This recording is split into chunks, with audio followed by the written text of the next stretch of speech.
एक साधु देश भ्रमण के लिए पैदल निकला हुआ था। एक बार रात हो जाने पर वह किसी गांव में आनंद नाम के व्यक्ति के दरवाजे पर रुका। आनंद ने साधु की खूब सेवा की। दूसरे दिन आनंद ने बहुत सारे उपहार देकर साधु को विदा किया। साधु ने आनंद के लिए प्रार्थना की, भगवान करे तू दिनों दिन बढ़ता ही रहे। साधु की बात सुनकर आनंद हंस पड़ा और बोला, अरे महात्मा जी, जो है ये भी नहीं रहने वाला। साधु आनंद की ओर देखता रह गया और वहां से चला गया। 2 वर्ष बाद साधु फिर आनंद के घर गया और देखा कि सारा वैभव समाप्त हो गया है। पता चला कि आनंद अब बगल के गांव में एक जमींदार के यहाँ नौकरी करता है। साधु आनंद से मिलने गया। आनंद ने अभाव में भी साधु का स्वागत किया, झोपड़ी में फटी चटाई पर बिठाया, खाने के लिए सूखी रोटी दी। दूसरे दिन जाते समय साधु की आंखों में आंसू थे। साधु कहने लगा, हे भगवान, ये तूने क्या किया? आनंद पुनः हंस पड़ा और बोला, महाराज, आप क्यों दुखी हो रहे हैं? महापुरुषों ने कहा है कि भगवान इंसान को जिस हाल में रखे, इंसान को उसका धन्यवाद करके खुश रहना चाहिए। समय सदा बदलता रहता है और सुनो, ये भी नहीं रहने वाला।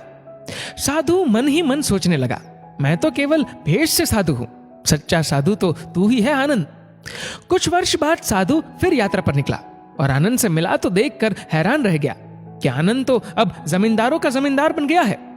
मालूम हुआ कि जिस जमींदार के यहाँ आनंद नौकरी करता था वह संतान विहीन था। मरते समय वह अपनी सारी जायदाद आनंद को दे गया। साधु ने आनंद से कहा, अच्छा हुआ वो जमाना गुजर गया, भगवान करे अब तू ऐसा ही बना रहे। ये सुनकर आनंद फिर हंस पड़ा और कहने लगा, महाराज, अभी भी आपकी नादानी बनी हुई है। साधु ने पूछा, क्या ये भी नहीं रहने वाला? आनंद ने उत्तर दिया, हाँ, या तो ये चला जाएगा या फिर इसको अपना मानने वाला ही चला जाएगा।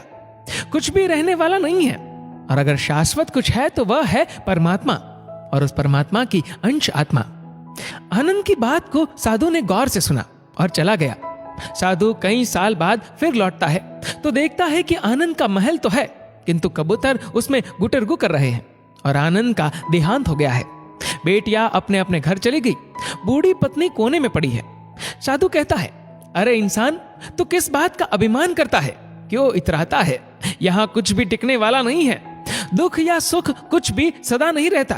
तू सोचता है पड़ोसी मुसीबत में है और मैं मौज में हूं, लेकिन सुन, न मौज रहेगी और न ही मुसीबत। सच्चे इंसान वे हैं जो हर हाल में खुश रहते हैं।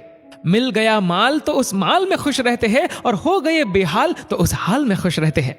साधु कहने लगा, धन्य है आनंद तेरा सत्संग, और धन्य है तुम्हारे सतगुरु। मैं तो झूठा साधु हूं, असली फकीरी तो तेरी जिंदगी है। अब मैं तेरी तस्वीर देखना चाहता हूं, कुछ फूल चढ़ाकर दुआ तो मांग लूं। साधु दूसरे कमरे में जाता है तो देखता है कि आनंद ने अपनी तस्वीर पर लिखवा रखा है, आखिर में यह भी नहीं रहेगा। खूबी और खामी दोनों ही होती है हर इंसान में। जो तराशता है उसे खूबी नजर आती है, और जो तलाशता है उसे खामी नजर आती है। दोस्तों, इस वीडियो को लेकर आपकी क्या राय है, नीचे कमेंट करके जरूर बताएगा। और अगर आपको वीडियो अच्छा लगा हो तो वीडियो को लाइक करेगा, शेयर करेगा ज्यादा से ज्यादा लोगों